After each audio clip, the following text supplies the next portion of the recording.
Em termos de desenvolvimento, em 2017, acho que foi definitivamente o momento em que o mundo acordou e começou a conhecer a tecnologia blockchain e também toda a criptoeconomia inerente à tecnologia blockchain. Acho que neste momento continuamos numa fase embrionária, portanto, digamos que o bebé esteve 9 anos dentro da barriga da mãe para nascer e nasceu o ano passado. Portanto, neste momento continua a ser um bebé, continuamos a precisar de tratar muito bem dele, mas acima de tudo nunca nós tivemos no nosso passado recente, naquilo que está ligado à blockchain, algo que estivesse tão próximo da comunicação com as pessoas, que despertasse tanto interesse nas pessoas, que as comunidades se envolvessem tanto em querer conhecer e dá-nos também um dever, que é, perante este hype que existe à volta da blockchain e da criptoeconomia, dá-nos o dever de termos de educar e informar as pessoas sobre a melhor forma de fazerem os seus investimentos, estudando e sabendo efetivamente aquilo que estão a comprar.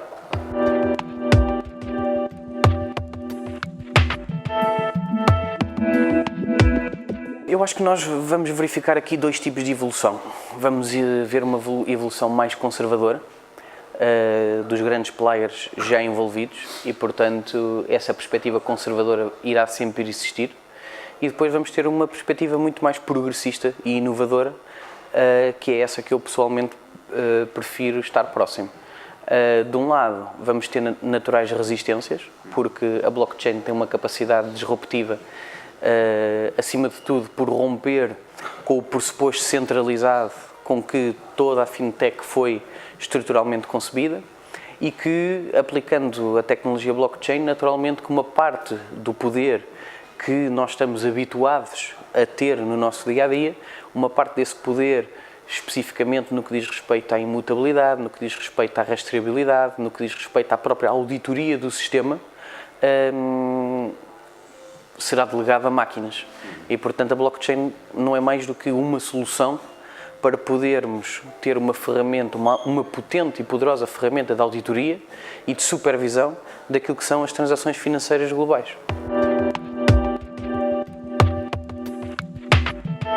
No mercado global das Initial Coin Offers, eu acho que o ano passado até foi um hype maior do que propriamente a própria tecnologia blockchain. Acho que a blockchain será 2018-2019 o hype total.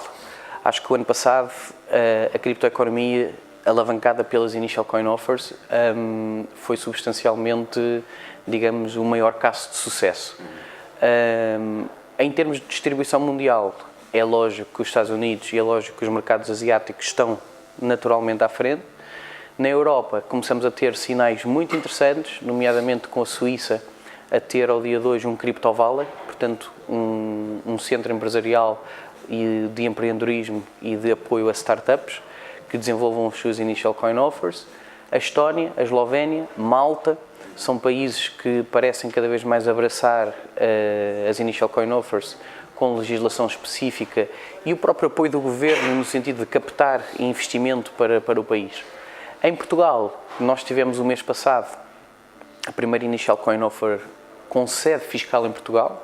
Portanto, nós já temos algumas empresas portuguesas com Initial Coin Offers bem-sucedidas, na ordem dos 20, 30, 40 milhões de dólares. No entanto, sempre com sede fiscal internacional, fora de Portugal.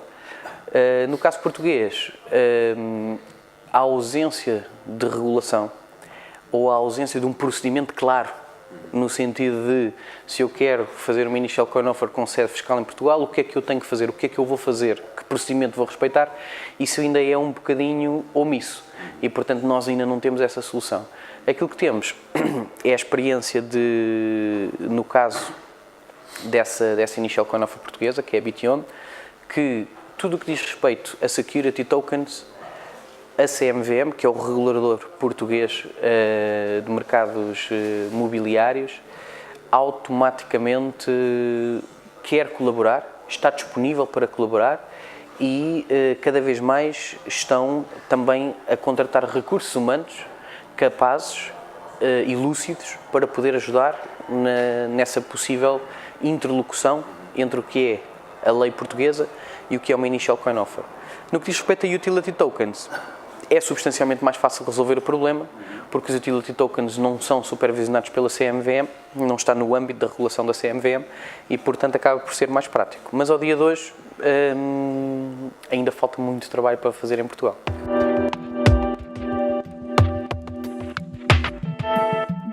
O trabalho da Associação Portuguesa de Blockchain e Criptomoedas, à qual eu presido, no nosso plano de atividades para 2018, para o segundo semestre de 2018, uma das coisas principais é participar no Mass Adoption de pagamentos por criptomoedas. Eu estive o ano passado no Japão e fiquei profundamente feliz porque eu consegui fazer todas as minhas compras com criptomoedas. Portanto, desde o momento que eu cheguei ao aeroporto até o momento que eu voltei para Portugal, eu não tive necessidade absolutamente nenhuma de converter euros ou dólares para ienes e, portanto, consegui fazer tudo com criptomoedas. Isto é uma realidade nos mercados asiáticos e na Austrália. Portanto, cada vez mais existe essa alavancagem. A Suíça começa a dar agora os primeiros passos e a Suíça tem uma característica muito especial própria, que é o facto de não fazer parte da zona euro. Portanto, a Suíça é a Europa enquanto continente, mas não é a Europa enquanto União Europeia. O que faz com que todas as decisões sejam absolutamente ou quase todas soberanas e não tenham que ser necessariamente aprovadas por Bruxelas. E isso é de facto uma questão que faz toda a diferença. No que diz respeito ao mercado português, nós temos 3 obstáculos no nosso plano de desenvolvimento enquanto Associação Portuguesa de Blockchain e Criptomoedas e as 3 grandes barreiras prendem-se com pequenas coisas que às vezes nós não pensamos, mas que estão inerentes na cultura portuguesa. A primeira é o facto de o nosso tecido empresarial ser maioritariamente micro e pequenas e médias empresas. O que é que isto faz? Que muitas nem chegam a ter um revisor oficial de contas, o que tem é um contabilista, e qualquer proposta de massificação terá sempre que passar pela ordem dos técnicos oficiais de contas, porque se eles conseguirem, em trabalho connosco e com outros intervenientes, conseguirmos encontrar um procedimento para as micro-PMEs receberem pagamentos por cripto e processarem o devido pagamento de impostos, automaticamente essa é a primeira barreira a ultrapassar. Portanto, o contabilista ter formação e estar preparado para ajudar o empresário, auxiliar o empresário a processar pagamentos por cripto. Esse é o ponto 1. O ponto 2 prende-se com uma questão tecnológica, porque nós em Portugal nós temos um software específico que tem que ser certificado pela autoridade tributária e que muitas vezes nós pensamos, bom, mas eu consigo receber pagamentos por cripto com outra plataforma e depois o comerciante vai na mesma poder passar a emitir o recibo no que diz respeito ao IVA, ao Imposto de Valor Acrescentado. Se nós conseguirmos desenvolver uma plataforma em que não dê mais trabalho ao comerciante, ou seja, simplificar a vida do comerciante, isso vai permitir que a adoção em massa seja muito mais fácil. Portanto, conseguirmos ter um software certificado com SAFT, com a autoridade tributária, que processe pagamentos por cripto, parece-me ser naturalmente uma das coisas mais importantes a desenvolver. Portanto, de um lado temos o procedimento legal, do outro lado temos o procedimento tecnológico. Sendo que estas são, na minha perspectiva, as 2 barreiras principais. A terceira barreira é uma barreira institucional, que tem a ver com o regulador, naturalmente com o Banco de Portugal e naturalmente com toda a forma como o governo português e a sociedade portuguesa vê esta informação. Ao dia de hoje, uma das coisas mais importantes na minha perspectiva que deve ser feito é nós procurarmos combater toda e qualquer má informação ou informação tóxica ao sistema. Eu explico. Informação tóxica eu considero que é todo o tipo de scams, esquemas Ponzi, etc, etc, etc.